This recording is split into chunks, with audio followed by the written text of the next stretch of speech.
Grabing ahon yan, napakatindi at napakatarik patagilid. Talaga 5 kbs na lang rito simula ulo hanggang panang gumagalaw ni Ronnie Ramos na rin nasa likod naghahabol rin, pati isan talaga sila sa ahon. Sacrifice na si Andrew para sa kanyang kakampi, binughan ni Dan, umangat si Rodel, tapatan sila dito sa kalang cream at yan, umahabol si Dan rito, pati isan kung sino ang unang susuko sa kalang cream at yan.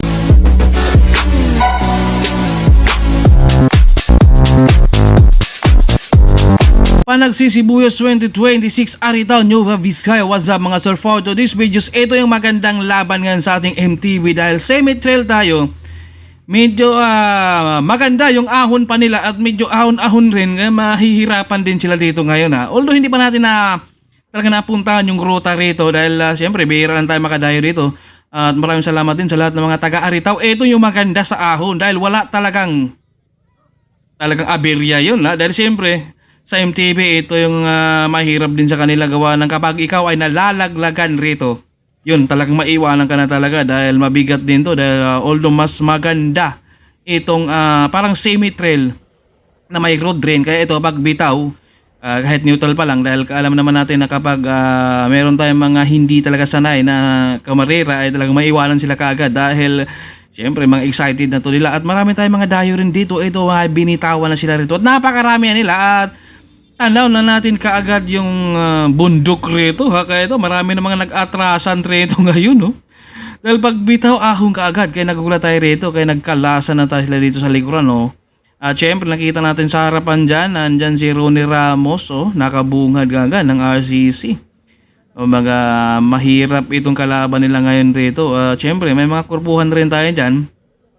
Ito suot na JPM, medyo naiwan na si Idol rito. Medyo hindi na niya kayanan yung maintain din dahil rito matutulin Plus kapag hindi ka talaga sanay rin dito at ahon ka agad, siyempre yung halong ang excite at saka tulin, doon ka talaga rin mauubusan ng lakas din. Ito medyo ayaw nang umangat ni Idol ha. Medyo talagang nakayuko na lang siya.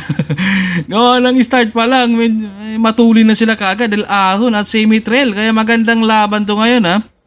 Kung sino ang unang maubusan rin dito sa kanila dahil lahat na sila ay gustong manalo at syempre malaking premyo to. Kailangan kapag ikaw ay dadayo, talagang mananalo ka. Ito, dito tayo sa tok-tok na Kaya ito, naghahabol BM City ha. Medyo andito siya Idol, lumalaban ba siya dahil naiwan na siya at kumunti na yung ating peloton. At nasa gitna na naman tayo ng palayan. Kung kanina, nasa taas tayo ng bundok, ngayon pagbaba natin, nasa gitna na naman tayo ng palayan. At may nakita tayong dalawa doon sa harapan. Siguro may nag-attempt talaga ng breakaway at si Dan ang humahatag rito sa peloton. Dahil hindi pa tayo makapasok, likod-likod na muna dahil mahirap pumasok rin dito dahil ang dami nila Pero medyo naubos na sila kagad dito. Ito yung magandang ahon na naman to. Kaya abagan natin kung sino makakasurvive dito. Dahil ito, ayan na. Yung mga umpisa na yung mga nalalaglagan ng kadina. Dahil kapag ikaw ay nalubak kunti rito at hindi mo masipaan, yun talaga, itatakas na talaga yan sa bike mo yung kadina na yan ha. Dahil kapag naalog, ito, hindi na makasipa rito sa ahon. Umuusok-usok na nga sila rito Kaya likod-likod na muna talaga tayo dahil mahirap talaga bubungad. Ito, nakabungad na tayo at kumunti na talaga sila rito. Tanaw na natin yung aahunin nila. Ito, napakaganda. Yung ruta pala to. Ito pala yung maganda sa MTV talaga kapag idaan sa bundok. Dahil kung hindi ka malalaglagan, kakalas ka talaga. Ito ahon, dahan-dahanin talaga nila to para hindi sila maiwanan ka agad. Dahil kapag binigla mo, baka wala ka bang dulo at nandito si Dan nakaupo lang at si Nico nasa harap. Pero meron tayong nawawala rito. Si Ronnie Ramos ang nawala ito ngayon. Nakatakas, binantayan rito si Dan ng mga taga-Aritaw. Ito si Nico. Nakawala siya dahil ibang jersey. Hindi natin nakilala rito si Nico. Dating iba to. Yun nga lang, iba ng jersey. Dito natin naabutan si Ronnie Ramos ang layo ng hinabol natin. Inabot natin sa Losong. Pero pabangking ito. Magandang ruta. Ahon talaga to. At mga lubak talaga rin. Pero dinaanan lang ni Ronnie. At dito, kapag nagtutuloy-tuloy yung kanyang maintain, mabigat din to. Ahon talaga Pero dinadapaan ni Ronnie, naghahanap pa siya at may baon siyang premium rito sa kanyang likuran. Kaya kahit mapagod siya, meron siyang pangdulo. May nakabaong premium. Oh. Mahal ng gasolina ngayon pero nagbabaon siya. Medyo talagang nakalabang ito si Ronnie ngayon. No? Nakakuha niya ng technique rito. Sabi niya mahirap daw pero nakawala na siya sa patag. Binanatan niya kagad rito. Inunahan niya. Kaya pagdating sa ahon to, kung aabutan man siya rito, nakauna na siya. Kaya ito, kailangan mo talagang dahan-dahanin to para hindi ka aatras. Napakatindi pala yung ahon dito sa may Vizcaya talaga, no? Ahon niya, kita niyo, no? Patagilid talaga. Pero tinatayuan na ni Ronnie Ramos para siya makakausad. Grabe, 5 kps lang siya dito. Ang tigas siya, no? Grabing ahon niya. Napakahirap at malapit na siyang aabutin dito sa likuran ni Nico. Konti na lang yan. Kahit meters na kasi yan. Napakahirap maghabol talaga. Lalo na sa ahon.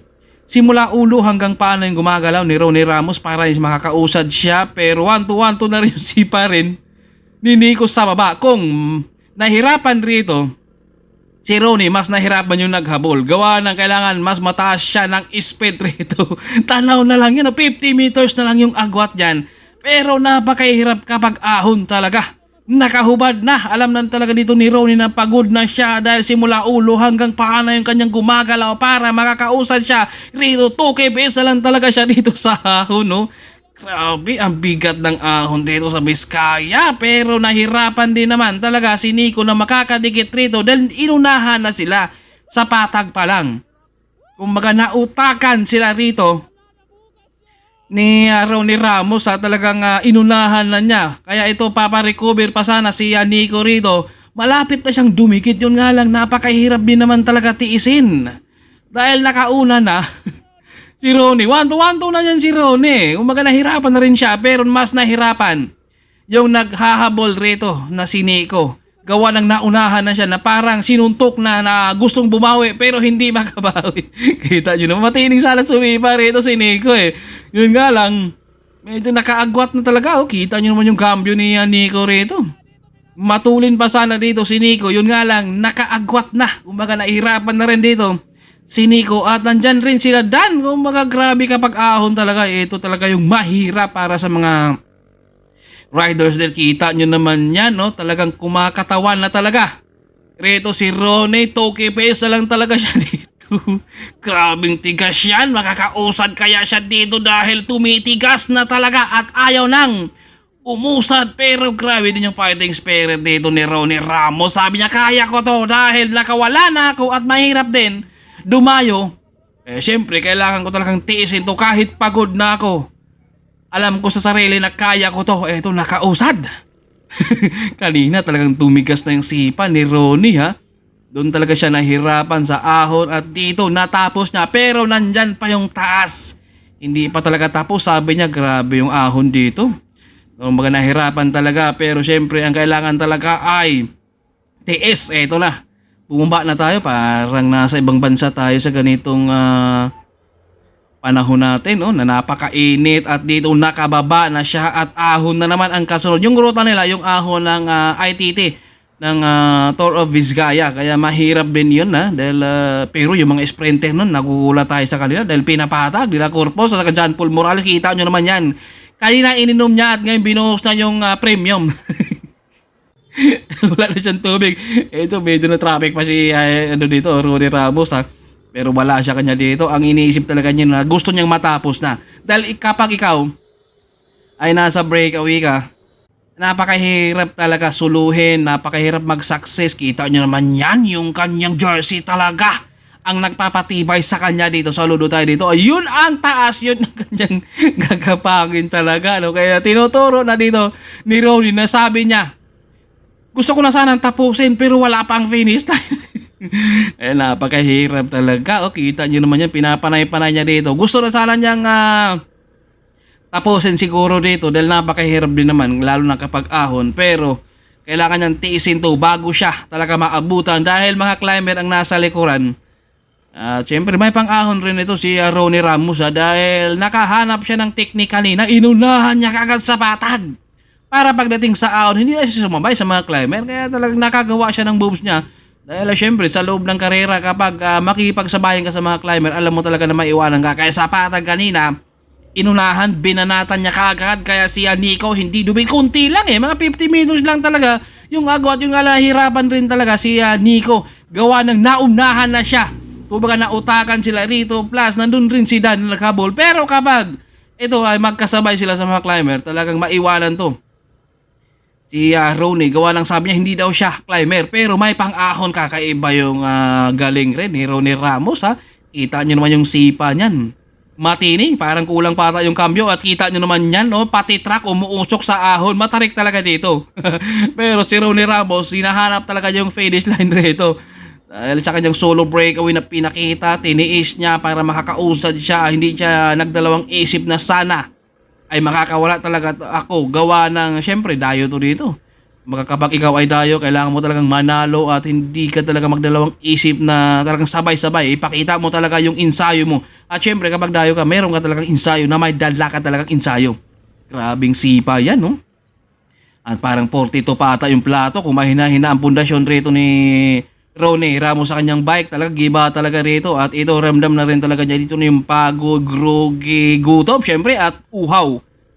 Pero ang mahigit sa lahat talaga, huwag ka matamaan ng pulikat, dahil kapag ikaw ay tinamaan ng pulikat, yun ang napakahirap talaga. Dahil ang gutom, kayang labanan. Pwede ka pang makasipa, pwede mo pang tiisin. Pero kapag ikaw ay tinamaan ng pulikat talaga, kahit anong lakas mo ay talagang hindi ka talaga makakasipa at makakausad. Kaya dito si Ronnie, talagang sabi niya, tubig lang kailangan ko, pero kaya ko na to. Grabe, sabi niya mahirap daw, pero yung katawan niya rito, tinitingnan niya dito dahil last 1 km sa kanilang finish line, dito na nabuhayan si Ronnie. Dahil nakita niya dito yung 1 km sa kanilang finish line, eto na nabuhayan, tumatayo-tayo na. Kumbaga tinitingnan at tinitingala na niya dito yung finish line kung nandyan ba o baka inilipat. Baka kulang pa ng 5 km rito dahil sa kanyang ginawa na solo breakaway. Napakahirap din yon at grabe yung daan lang. Hindi nga lang tayo makakapag-video gawa ng umaalon-alon talaga. Buti na lang ibang motor na dala natin, kaya nakuha natin silang masundan. Pero kapag nadala natin Inmax, naku, durog talaga. Dahil yung ahon pa lang nila at saka yung talagang parang pangdaan talaga, pang trail kailangan talaga may shock.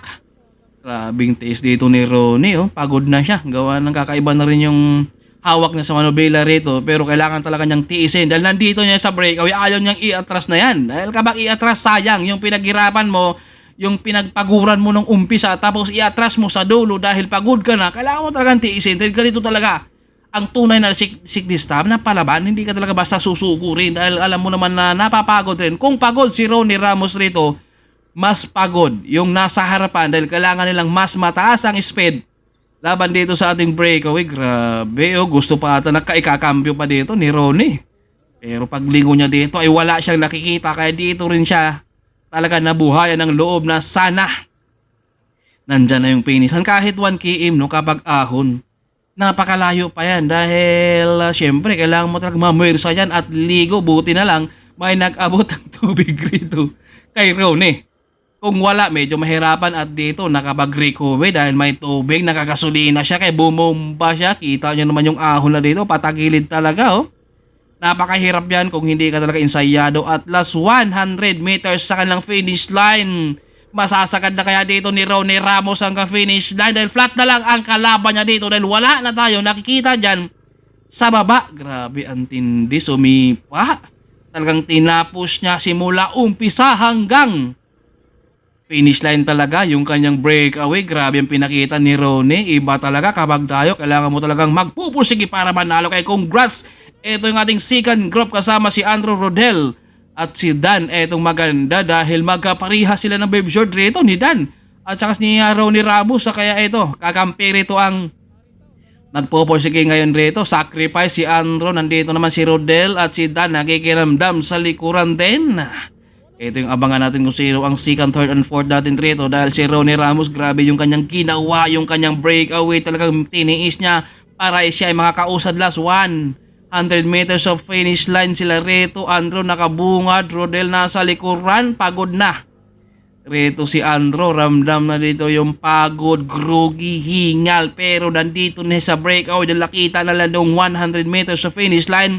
Sacrifice na rito si Andrew. Rodel nasa likuran din, nakikiramdam din. Dito sa likod si Dan, binuka ni Dan, umangat si Rodel rito, hinahabol, tinatapatan naman dito ni Dan, tapatan sila dito sa ahon, sarkalang remote yan, patiisan kung sino ang unang bumitaw rito at bumitaw na rin dito. Si Rodel at pangalawa dyan, si Dan, pangatlo natin si Rodel, pang-apat dyan si Andrew. At inabot si Nico rito ha. Malapit na sana siyang makadikit kanina kay Ronnie, yun nga lang napagod.